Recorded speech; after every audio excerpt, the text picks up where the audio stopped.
Hi, Erin and Claudia. Yes.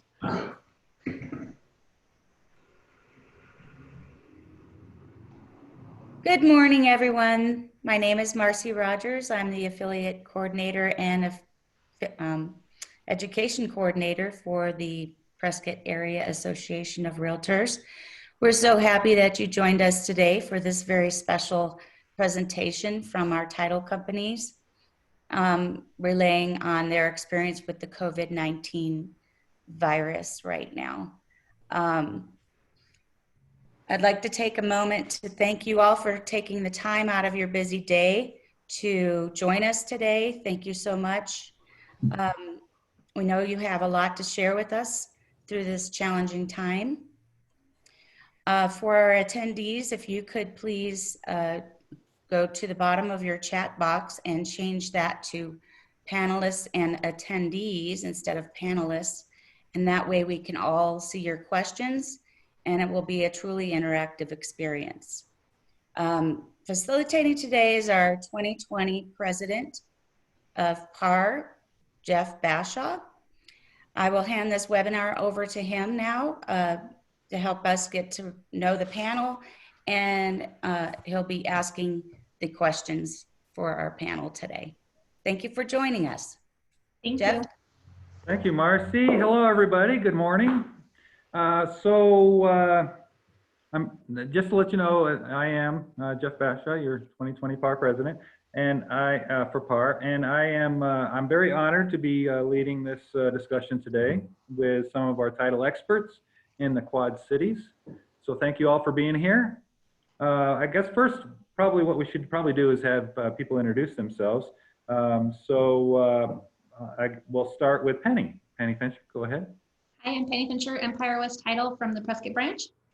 Thank you, Penny. And we have Claudia. Good morning. I'm Claudia Blankenship with Driggs Title in Prescott Valley. And your sidekick? We also have Aaron. Sidekick. I'm Aaron Schneider. I'm the business development manager with Driggs Title. Thank you. And then, of course, last but not least, we have Paul. Well, good morning, everybody. I'm Paul Jordan with Pioneer Title Agency. I'm the area sales manager up here in the Prescott area, Prescott Valley, and also a little bit down there in the Northwest Valley of Maricopa County. So, good morning, everybody. Okay, fantastic. Let's chat about some of the questions and concerns that our realtors may have about the title processes. In these unprecedented times that we're going through together, I think, hopefully, I think we'll be able to help our attendees walk away feeling more confident about how to help their clients, and their questions and concerns might be answered. So there's a lot of excitement related to the governor's mention. Oh, wait a minute. I'm sorry. I'm missing my, oh, okay. Yeah, well, no, I'm on track. Sorry, my pages got kind of messed up. So there's a lot of excitement related to the governor's order making RON, our remote online notarization, available earlier than July 1st, which means no need for wet signatures. And pertinent documents can be notarized virtually. Why is this so important to our industry? Are you utilizing this tool for your clients? And if so, how is it helping? Paul, let's start with you. Well, we've been staying ahead of the curve as far as regards to RON, remote online notarization. And we've completed several RON closings, but they have been very occasional. And it's important to remember that the remote online notarization bill is not really a standardized practice within the real estate transaction. And we presently have five employees at Pioneer Title that have been trained and approved by the Secretary of State to conduct those RON closings for us. And although we're ready on our end, we still have obstacles and restrictions. RON requires underwriting approval, not only from the lender, but also the title insurer. And also in those transactions, it's important to remember that the seller has to sign.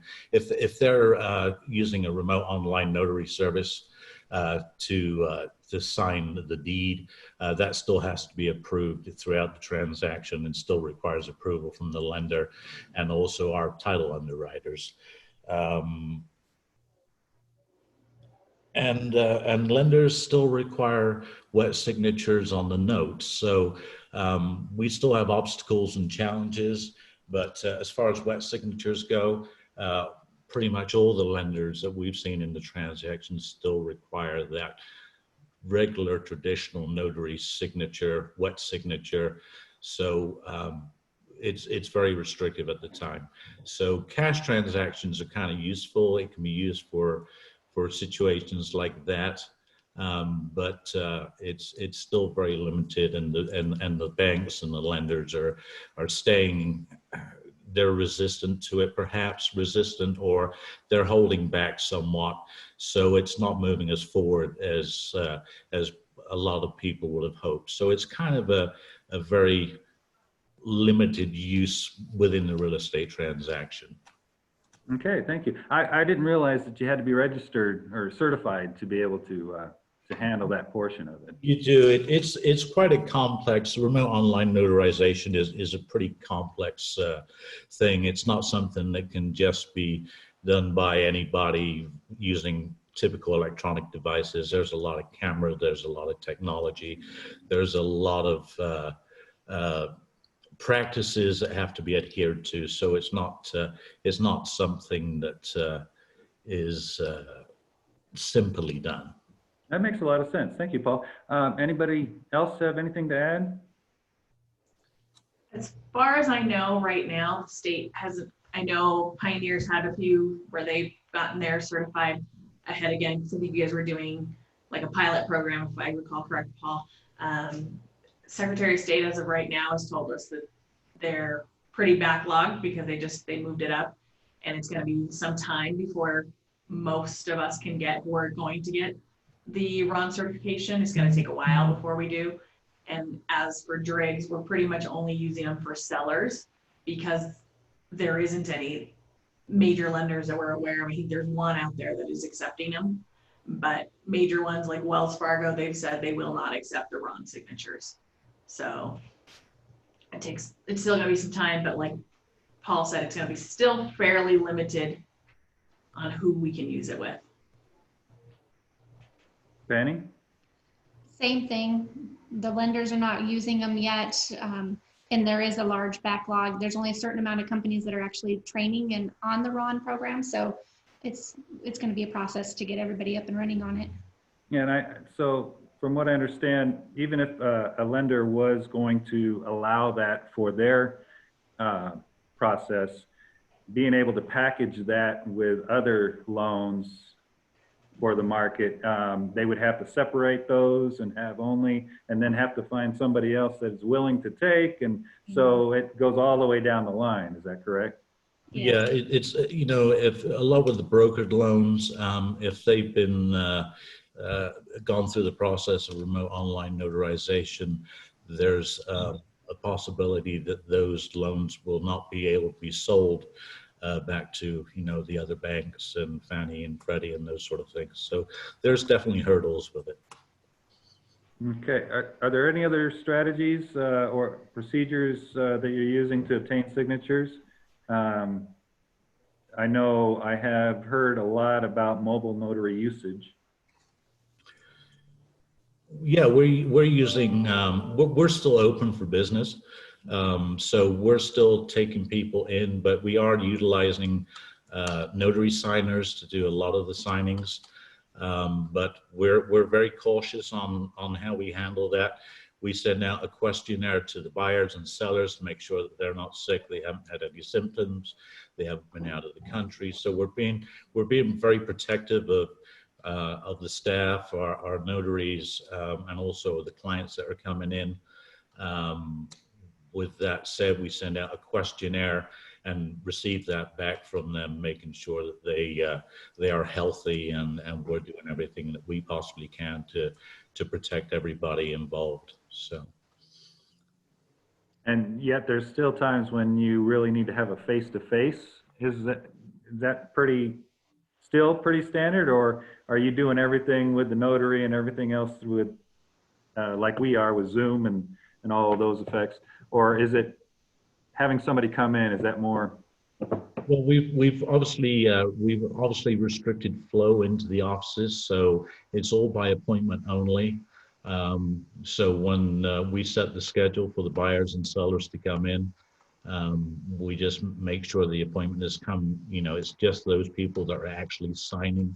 We've restricted the foot traffic into the offices, so we're asking for because quite often maybe the realtor would like to attend the signing. We're just restricting that at this time. To just to the actual buyers. Okay, Penny and Claudia, I know both of your offices are still open. How are you handling it? We're doing the same thing, restricting how many people are coming in, how many people are attending the signings. We only do one signing at a time. If we can, we're doing mobile notaries outside of the offices. We also are using DocuSign on things that don't have to be notarized. So that's utilizing some of the cash transactions. We're keeping them out of the office as much as possible, and just being as cautious as we can to make sure that everything is cleaned. And we have a lovely setup in our lobby that we're doing all of our signings, so they're not even coming into our actual office.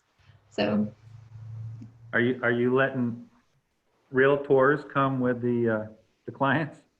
no, we have a small table. It's enough for Man. the signers and the notary. That's about it. Can we watch from outside in the window? Yes, you can stand Oh, out by the window and we'll wave at you. All right, that's cool. We have a Pardon? big plexiglass, it usually sits in here, board with wood like sprained so that the signers can be on the opposite side and give them kind of like we've been seeing in grocery stores. Uh-huh. The big plex, and it's about the size of our conference table, and same as everybody else. We try to keep one appointment at a time. Ideally, if we can avoid extras coming, that's what we prefer. Of course, we've still had a couple that would come in and, need to assist, had some little bit of extra hand holding from their agents. We're not going to tell them they can't come in, but we're asking, we respectfully ask if you do not attend, and only the signers, so. Well, I think we're all getting pretty used to that. So what kind of obstacles are you experiencing from the Yavapai County Recorder's Office? We're not experiencing, with the county, we electronically record as everyone else does up here. So we're not seeing any restrictions or delays or anything of the sort at this time. So everything is business as usual. Correct. Okay. Yeah, we're not having any issues either. Fantastic. We All know right. Well, we can that's walk good to in. hear. Yeah. Okay. So have you seen many COVID-19 addendums come across your desk, and how often have they affected your clients during the escrow process? Is there any realtors should prepare their clients for in relation to the new addendum and their title experience? We've seen a few across the state, but it has been very, very minimal. So it hasn't really affected. So you haven't had any to affect yours? No. How about you, Penny? I've only seen 2 come across. We had 1 cancellation due to it, but that's it. Okay, Claudia? Yeah, we've had a handful of them, and we've had a couple cancellations due to people losing their employment during this time. Mm-hmm. But they you haven't had any extensions due to No, I have. COVID? Okay. I take it back. One of our escrow officers was having a difficult time getting a notary to a seller in New York. So that we did end up having. Okay, yeah, that's out of everything I've read on that addendum, that's the one thing I kind of anticipated we would have a lot more of, was the extension of the close of escrow due to the COVID situation. So it's interesting to hear that we haven't had that yet to any degree. Have you seen an increase in wire fraud or any other kinds of scams that you can share with us so we can be more knowledgeable about what's going on right now and what to warn and advise our clients about? I haven't seen anything out of the norm recently. It's something that we should always pay attention to prior to COVID, right now, past COVID. Right. The threats are just out there. Unfortunately, there's a lot of people working from home nowadays. So that's something to be cautious of. Just be on your guard. I've read various articles that, we're kind of heightening our attention to it.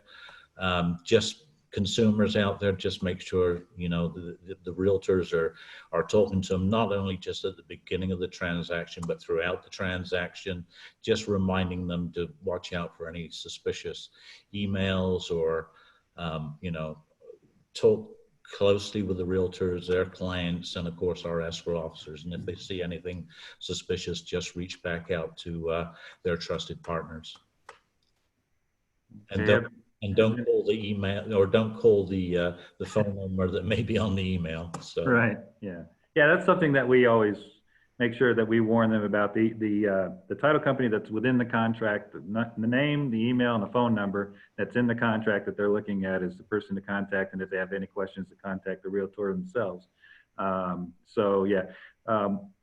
And one of the things that we really, the big ones, you hear about them, you know, they make national news.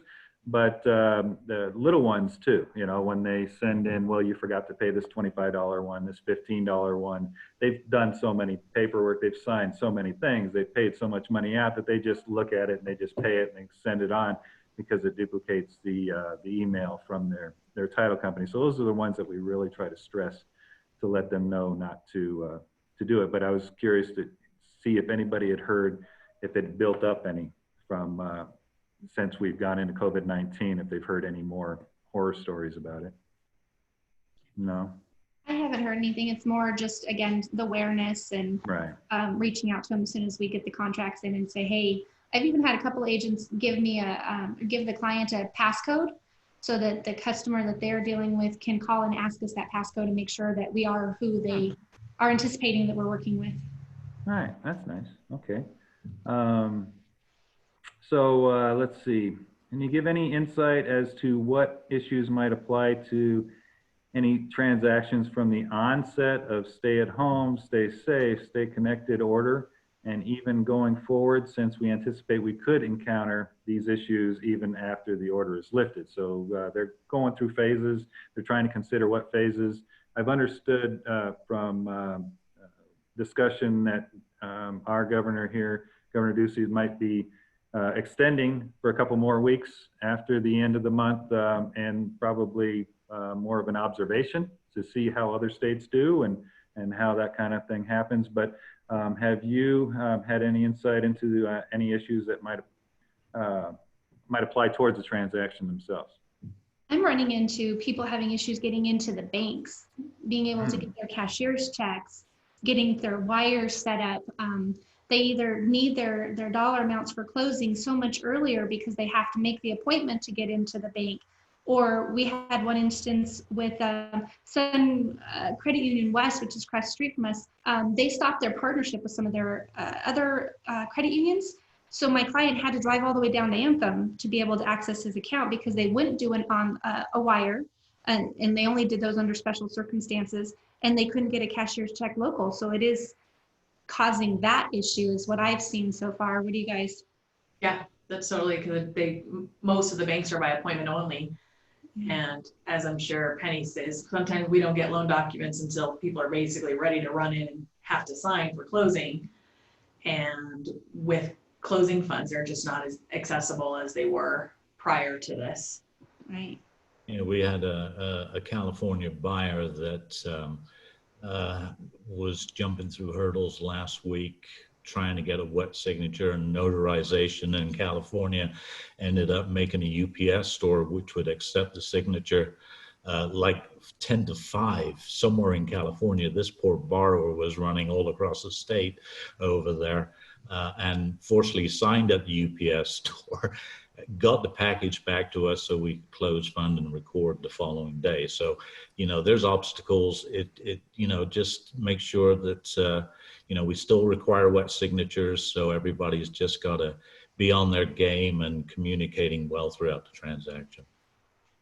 So it sounds like even cash buyers are having restrictions that prolong everything. Have you advised your agents that bring in contracts for close of escrow dates that are 15 to 30 days that maybe they might want to take another look at it, or do you just receive them and let it work itself out?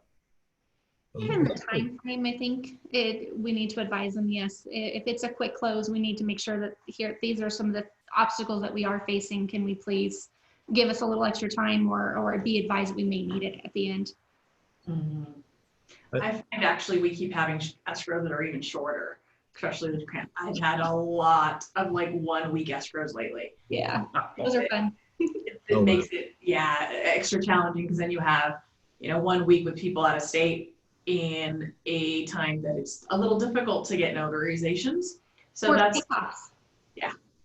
Payoffs It are sounds like that'd be difficult before this, a 1 week close. Yeah, I So- think we have more of them right now. I think more or less because everybody's concerned that at some point there will be a complete shutdown.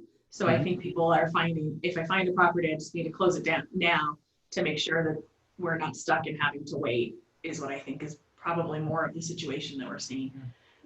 That's interesting.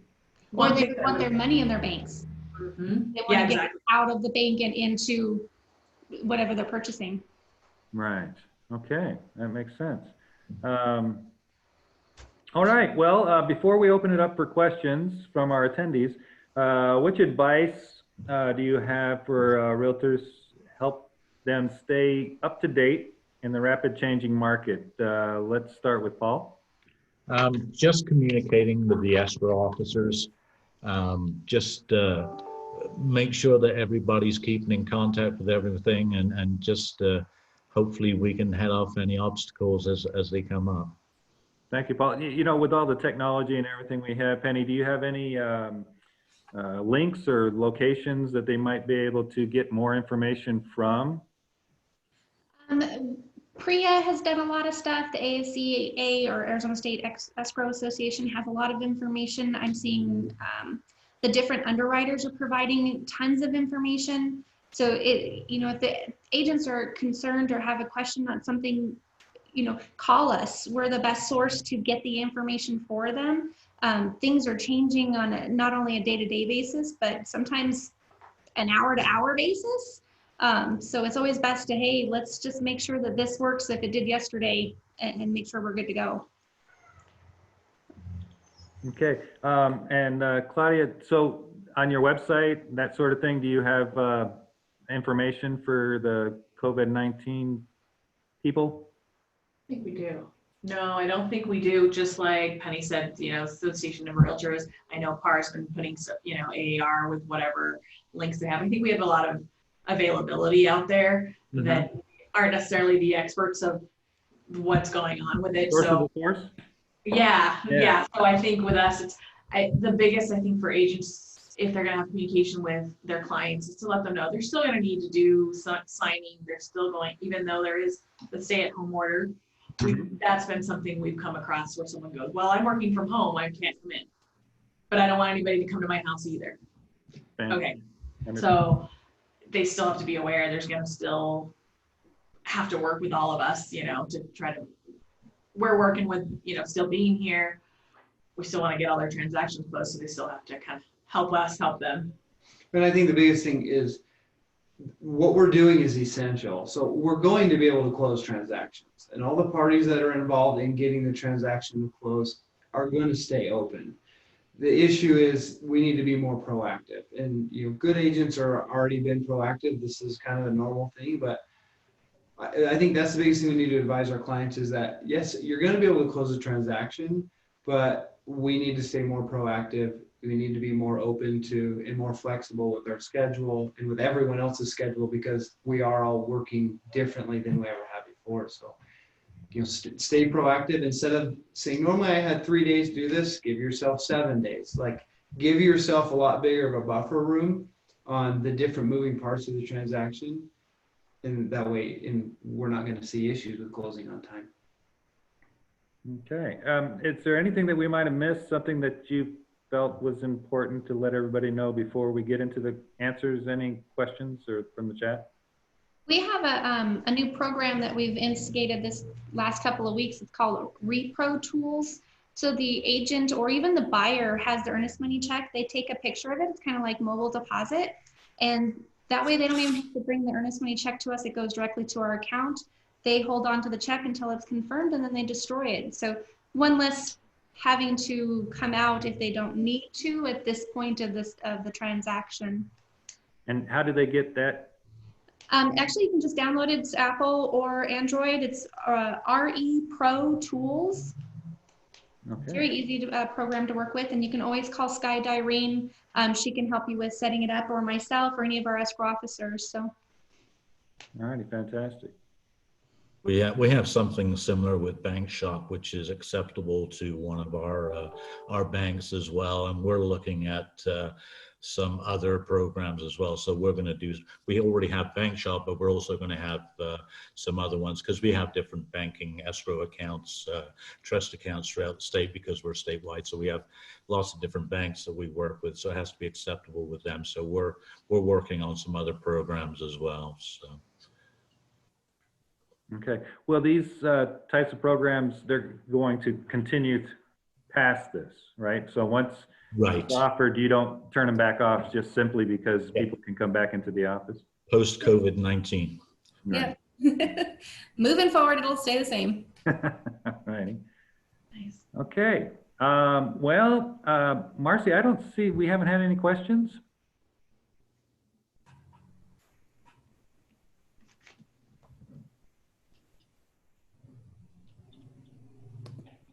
Yeah, I haven't seen any questions come up.